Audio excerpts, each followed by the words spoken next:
Bonjour à toutes et bonjour à tous, Patrick et Eric avec vous aujourd'hui pour ce deuxième numéro du Crypto Bar. Plaisir de vous retrouver tous ensemble. Bonjour Eric, comment vas-tu? Salut Pat, ben ouais, ça va bien après cet extraordinaire effondrement de FTX dont on ne va pas parler d'ailleurs. Ouais, tout va bien et toi?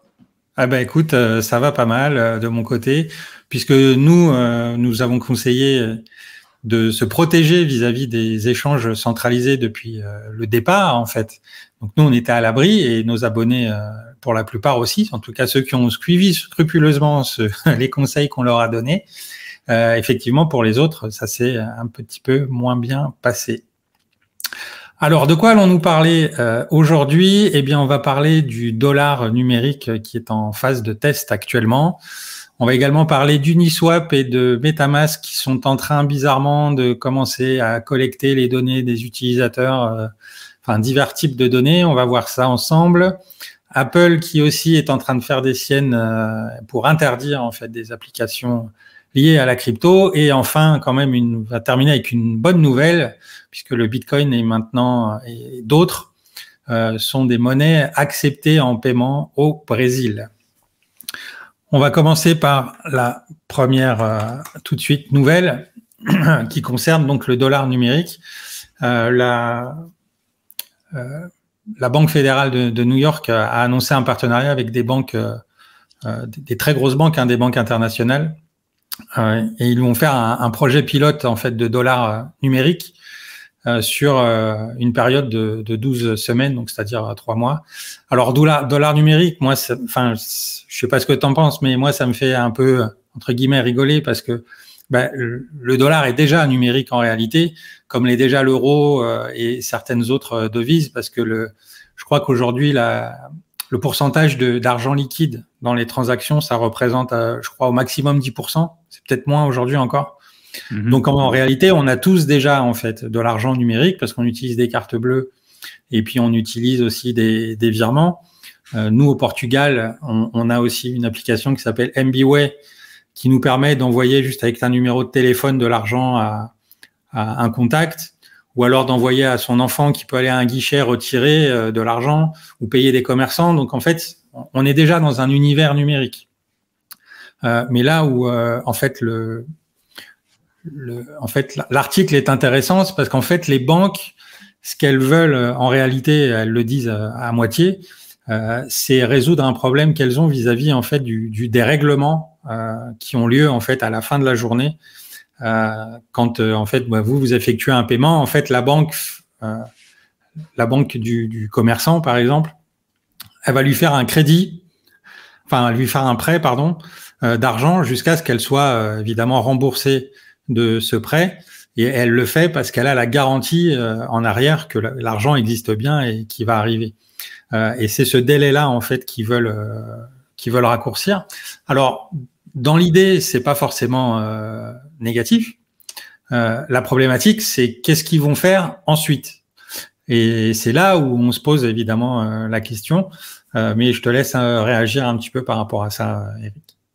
Ce que j'ai trouvé rigolo, moi, dans l'article, je ne sais plus exactement à quel endroit mais c'est qu'ils disent qu'en fait, en cette période de morosité au niveau de la technologie blockchain, eh bien, finalement, il y a quand même une utilité à cette technologie. Ouais, on y est là. Ouais, c'est la dernière phrase en fait là où ils disent voilà. Ça m'a fait éclater de rire quand j'ai vu ça. J'ai dit, ils sont quand même gonflés parce que il y a quand même des millions de personnes qui utilisent la technologie blockchain pour faire justement des compensations de paiement à travers le monde. La Russie vient d'annoncer que le futur des transactions internationales seront à travers les crypto-devises.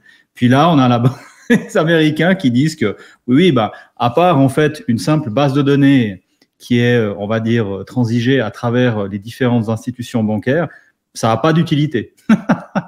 Alors bon, voilà, mais bon, tout ça pour dire que évidemment, ils ont besoin d'améliorer leur processus. Les systèmes de compensation, c'est des trucs très très lents. Pour la plupart, c'est des systèmes des années 60-70, donc c'est quand même très très, comment dirais-je, c'est vieux. Et en plus, il peut se produire, alors si on sort de la devise, mais qu'on parle des actions, par exemple, il peut se produire des moments où il y a plus d'actions numériques que d'actions réellement dans le stock initial. Donc, leur système, effectivement, ils ont besoin de trouver un moyen de le rendre beaucoup plus intègre, et c'est pour cette raison qu'ils appliquent la technologie blockchain à travers des différentes institutions par des consortiums. Oui, tout à fait. Ben, d'ailleurs, on le voit en fait dans l'article, ils annoncent effectivement une base de données commune pour aider à accélérer les paiements. Il s'agit bien effectivement de compensation et de règlement, qui est un système que nous, en tant qu'utilisateurs, on voit pas directement, qui se passe en arrière. Mais néanmoins, pour les banques, vous vous doutez bien qu'il n'y a pas juste la compensation de Patrick Chalier ou d'Éric Mermeau dans la journée. Il y en a évidemment des milliers, donc ça leur fait des trous quand même importants. Et s'ils peuvent effectivement diminuer la période entre le prêt et puis le moment où effectivement ils reçoivent concrètement l'argent, pour eux, l'idée, c'est évidemment aussi d'avoir du capital qu'ils peuvent évidemment placer sur d'autres produits en attendant, parce que tant qu'il y a le prêt qui n'est pas remboursé, ben évidemment, c'est une quantité d'argent qu'ils ne peuvent pas placer sur d'autres marchés. Et donc, l'idée, en fait, c'est de réduire ça. Encore une fois, c'est pas forcément négatif en soi.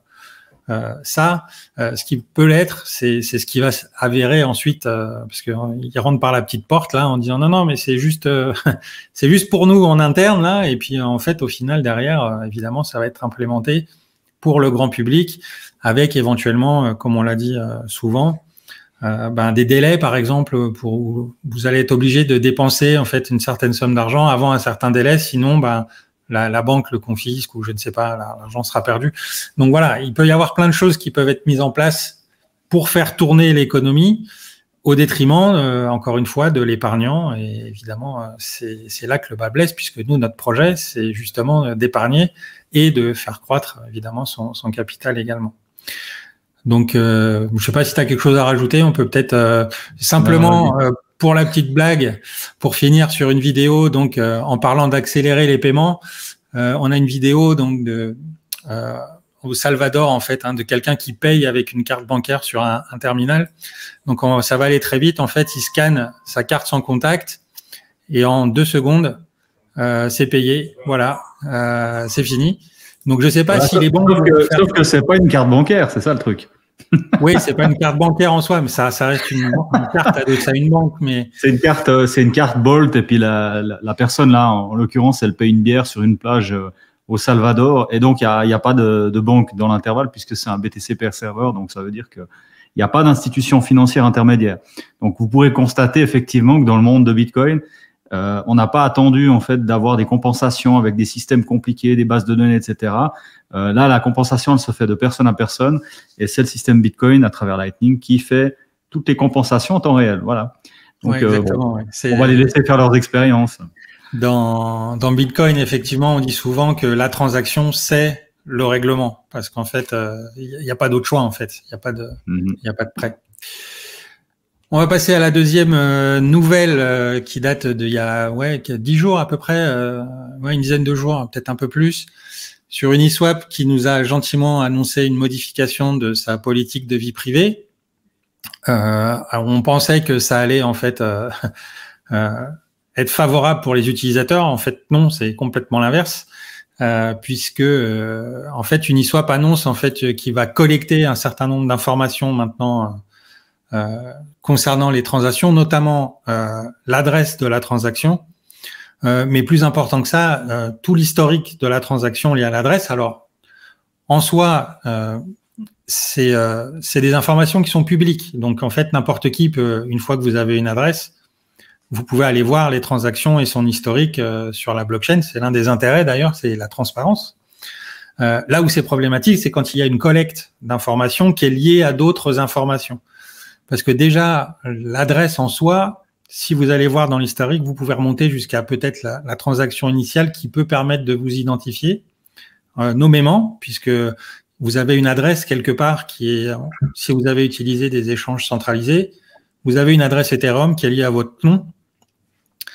Et donc, cette adresse-là, en fait, tout l'historique qui est après est consultable aussi. Donc, bon, c'est un moyen d'éventuellement, potentiellement, vous identifier. Ça, c'est déjà assez grave. Donc évidemment, on vous dit que c'est pour votre bien et puis pour analyser que vous avez été une gentille personne et que vous n'avez pas fait de choses malveillantes. Là où c'est plus dommageable, en fait, c'est sur les autres données qu'ils vont collecter. Notamment, ils vont accéder à ce qu'on appelle le local storage, qui sont des données qui sont normalement censées rester à l'intérieur du navigateur. Pour une bonne raison, c'est parce qu'il y a des données sensibles à l'intérieur.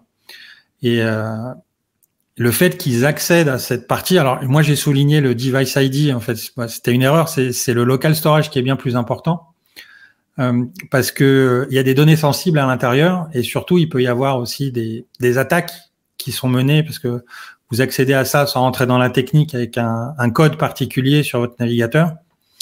Et notamment, c'est le code, c'est une des attaques qui avait utilisé à l'époque, au tout début des portefeuilles à hardware, là, physique comme Ledger et Trezor. Ils pouvaient changer l'adresse en fait sur l'interface web, qui n'était plus la même en fait que celle de votre clé. Donc du coup, maintenant, ils ont mis des systèmes en place pour vérifier tout ça. Mais typiquement, c'était une attaque sur le local storage. Donc en fait, bon, c'est pas une très très bon signe que Uniswap ouvre la porte à stocker des informations qui sont dans cette zone, d'autant plus qu'il y a des informations vraiment très sensibles comme vos clés privées, etc. Donc ça peut vraiment être dangereux. Et puis après, je me demande moi justement si c'est pas comment dire. Il y a deux possibilités en fait. La première, c'est Uniswap s'adapte à la juridiction américaine puisqu'ils sont aux États-Unis. Ouais. Ah oui, la deuxième, c'est que c'est déjà la pratique depuis longtemps, puis ils adaptent leurs conditions juridiques à la pratique. Donc, oui, tout à fait. Oui, ce qu'ils disent qu'ils vont le faire à partir de maintenant, mais si ça se trouve, ça fait déjà assez longtemps, peut-être qu'ils le font. Donc, bon, on ne sait pas, mais en tout cas, on voit que petit à petit, Uniswap est en train de s'éloigner du concept général de la décentralisation et qui devient de plus en plus centralisé. Alors, pas forcément dans l'utilisation concrète de l'interface, mais derrière, il y a apparemment effectivement une pression qui a l'air assez forte du régulateur américain pour agréger tout un tas de données. Et évidemment, pour nous, c'est pas du tout intéressant. Alors moi, ça fait longtemps que j'ai arrêté d'utiliser Uniswap, personnellement. J'utilise Paraswap maintenant, déjà parce que c'est français comme projet. C'est un projet très visible, très intéressant, très sûr, qui propose pas forcément encore l'étendue de ce que propose Uniswap en termes de produits, mais c'est en train d'arriver, c'est en développement. Donc je vous conseille de passer maintenant à autre chose. Je sais pas si tu veux rajouter quelque chose. Okay. Non, passe à la suivante. De toute façon, elle est en lien. Oui, pour enchaîner dans la même veine, on a l'application, le wallet Ethereum, le portefeuille Ethereum par excellence, extension de navigateur que tout le monde peut-être connaît, c'est MetaMask. Faut savoir que MetaMask au départ c'était deux créateurs, et puis ensuite la société Consensus a injecté des fonds dedans, et ils sont devenus propriétaires en fait du projet. Et il se trouve que Consensus, ils sont aussi propriétaires de Infura, qui est en fait un point de connexion relais en fait pour envoyer vos transactions. Donc la quasi-totalité des transactions Ethereum, enfin en tout cas une très grande majorité, passe par Infura, par le nœud Infura. Donc les deux appartiennent à Consensus, et puis Consensus a décidé, lui aussi, de collecter votre adresse Ethereum lorsque vous faites une transaction, mais il va aussi collecter votre adresse IP. Donc l'adresse IP, c'est l'adresse de votre ordinateur, en gros, pour faire simple, ce qui permet de vous géolocaliser. Alors évidemment, là aussi, c'est une nouvelle qui n'est pas très heureuse, dans le sens où, en général, si on veut collecter l'endroit où se trouvent les gens, c'est pas juste pour avoir l'information, c'est éventuellement derrière pour avoir un souci de contrôle ou voire de censure même pour typiquement vous empêcher en fait soit d'envoyer, soit à quelqu'un de recevoir de vous en fait des fonds. On pense tout de suite évidemment à la Russie en ce moment, qui est très très ciblée. Donc bon, voilà, c'est pareil. Au revoir MetaMask. À bientôt. C'était sympa d'avoir joué. Il y a plein d'autres alternatives. Nos abonnés, j'ai écrit un article d'ailleurs là-dessus cette semaine sur les alternatives à MetaMask pour remplacer cette application. Donc voilà, à bientôt. C'est sûr que là, évidemment, ce qui devait arriver arriva, c'est-à-dire que comment dire, le régulateur attaque tous les points de faiblesse du système. Et puis évidemment, les front-ends, donc tous les systèmes qui doivent être accédés à travers un site web, bah, le site web, il doit être hébergé quelque part. Et donc, ça doit être une entité, que ça soit une personne physique ou une personne morale. Et donc, bah, on peut faire pression sur elle, c'est tout à fait logique. Donc, ce qu'il y a d'intéressant, c'est la réaction de la communauté, parce que évidemment, les gens restent pas sans rien faire. Et puis, ils sont, bah, évidemment, c'est toujours la même chose. Hein, c'est comme une sorte d'hydre, c'est-à-dire que au moment où il y a une velléité de contrôle, vous allez avoir une partie des gens qui vont simplement collaborer, puis vous allez avoir une partie des personnes qui vont développer des systèmes qui sont encore plus robustes, toujours plus difficiles en fait à surveiller.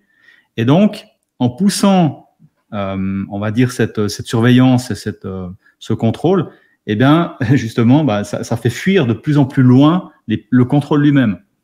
C'est vraiment intéressant. Donc là, les wallets que tu as exposé dans l'article des abonnés payants, effectivement, bah, c'est typiquement des alternatives qui peut-être un jour seront aussi rattrapées, on ne sait pas.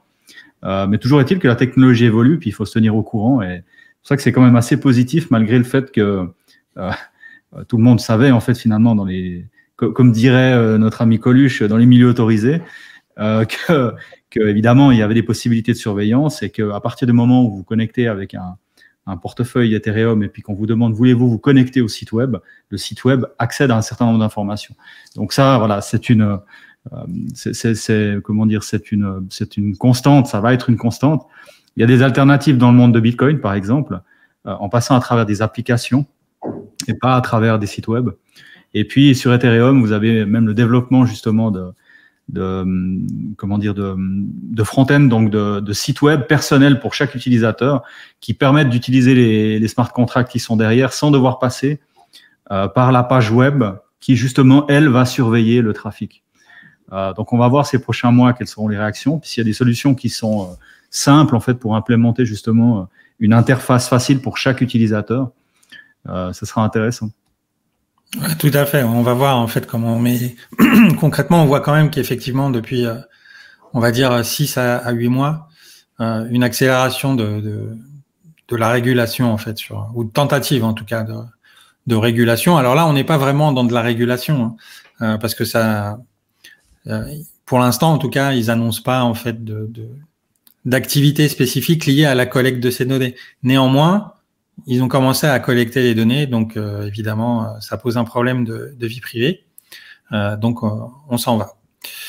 Et pour enchaîner sur un troisième article, alors cette fois, c'est Apple en fait qui est en guerre un petit peu avec Coinbase, parce que vous savez en fait que chez Apple, il n'y a que l'App Store qui vous permet en fait de télécharger des applications. Donc Apple fait la pluie et le beau temps sur son App Store, et puis il peut interdire une application du jour au lendemain en invoquant voilà des règles qui ont été enfreintes ou qui sont pas respectées, etc.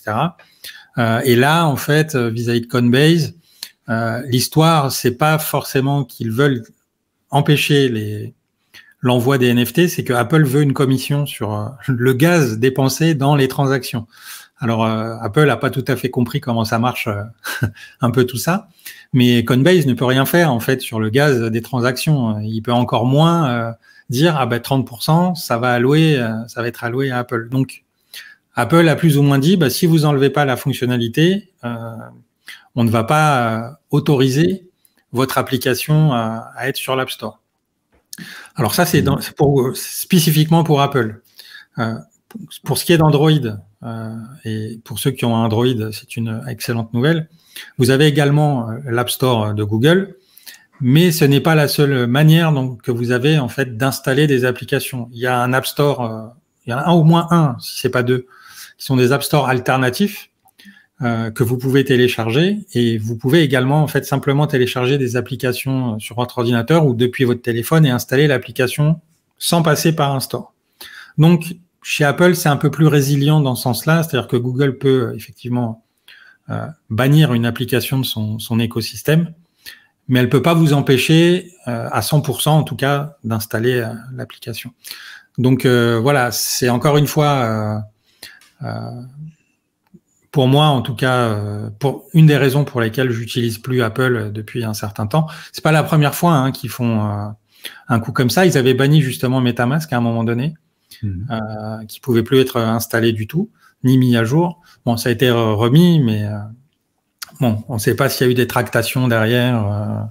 Voilà, on ne sait pas ce qui s'est passé, mais en tout cas, voilà, le problème Apple vient de là en fait, c'est que vous êtes obligé encore une fois de vous en remettre à un tiers pour ce qui est une fonctionnalité, et vous n'avez aucun autre moyen que de passer par ce tiers, et c'est là qu'est le problème en fait, et ce que le monde de la cryptosphère en sens global en fait veut justement éliminer, c'est cette obligation de passer par un tiers.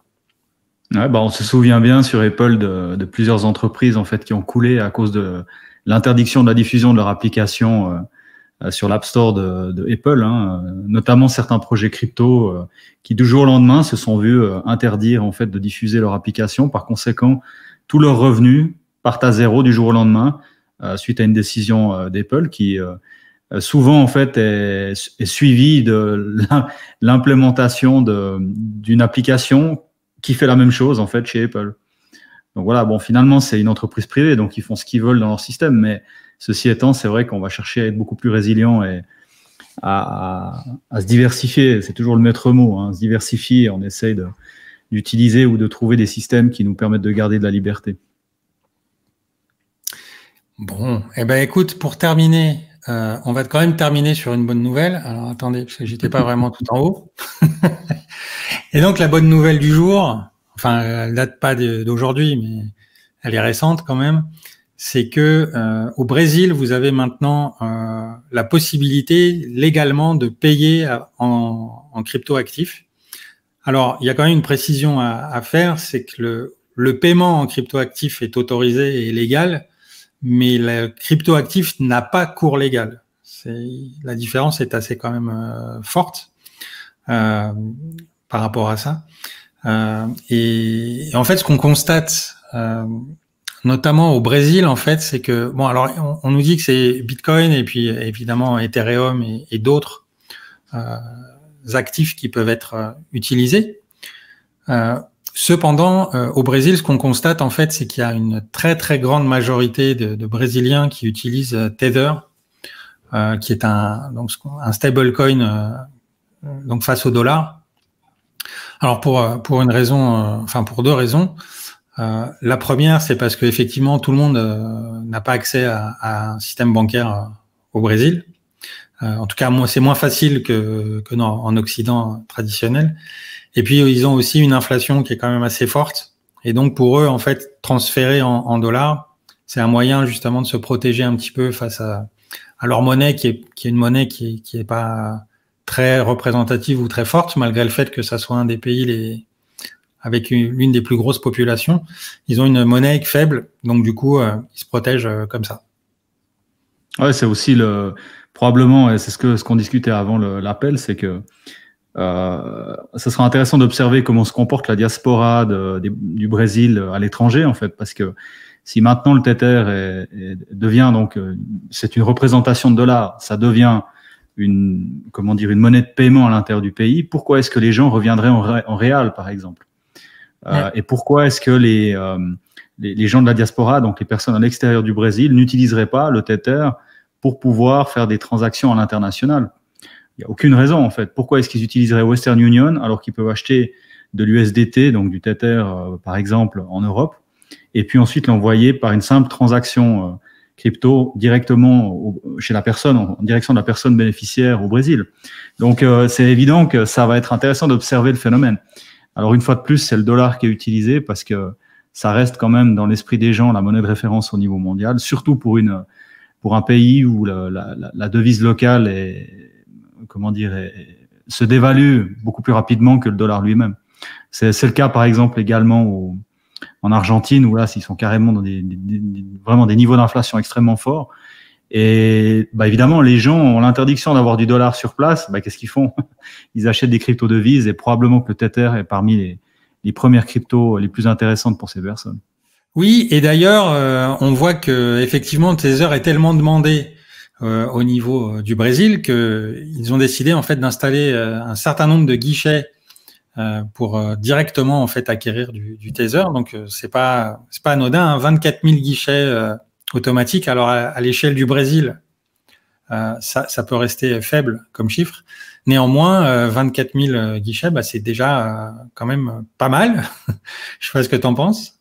J'en pense que ça fait probablement une concentration beaucoup plus grande qu'en France, en fait. Oui, certainement, oui. Ça c'est sûr. La question qui se pose après, c'est est-ce que les Brésiliens pourront payer leurs impôts en Tether? Puisqu'en théorie, on paye les impôts dans la monnaie nationale. C'est d'ailleurs pour ça qu'on veut la monnaie nationale, hein, c'est uniquement pour payer ses impôts. Si on n'était pas obligé de les payer dans la monnaie nationale, on utiliserait autre chose. Mais donc voilà, si ça continue comme ça, et si les Brésiliens peuvent payer en Tether leurs impôts, de facto, en fait, le Tether va devenir un cours légal, pour le coup, au Brésil peut-être. Donc on verra l'évolution. Ouais, ça c'est des conjectures, mais ce qu'il y a de certain, c'est que si les gens en fait commencent à prendre l'habitude, y compris d'ailleurs dans la forêt, enfin je veux dire dans les villages reculés, etc., d'utiliser de la devise numérique, au bout d'un moment en fait, il y a plus besoin de revenir dans le réal brésilien, il y a plus besoin de voilà, ça dépend de la vitesse de transition. C'est intéressant de voir. Il y avait eu une expérience à l'époque. C'était un gars qui travaillait avec le projet Bancor qui avait créé des devises numériques pour des villages au Kenya. Oui. Et puis, il avait basé en fait chaque devise numérique par rapport à des habitudes qui étaient déjà utilisées avant. Et à sa grande surprise, la transition s'est effectuée en 2 semaines. En 2 semaines, plus personne n'utilisait quoi que ce soit au niveau papier, alors que c'était des villages voilà, qui étaient, on va dire, relativement reculés dans le Kenya. Donc, ça peut aller assez vite. Hein. Oui, tout à fait. Ouais. Tout à fait, c'est sûr. Puis une fois qu'on prend l'habitude de ces outils, c'est vrai que c'est difficile de parfois revenir en arrière. Mais enfin, écoute, je crois que ça clôture notre crypto-bar de ce jour. J'ai pas vraiment prévu de clôture. À part le fait que j'ai eu une coupure de son, c'est pour ça qu'il y a eu une transition dans la vidéo. Alors voilà, apparemment, il fallait qu'on termine, on était trop long, quoi. Voilà, il y avait un problème technique. Bon, en tout cas, je pense, ce qu'on peut dire, c'est que c'est très fort probablement, à moins qu'il y ait encore un event catastrophique, ce qu'on ne souhaite pas, mais c'est a priori le dernier crypto-bar de cette année. En même temps, on a commencé en novembre, donc c'est un fait logique.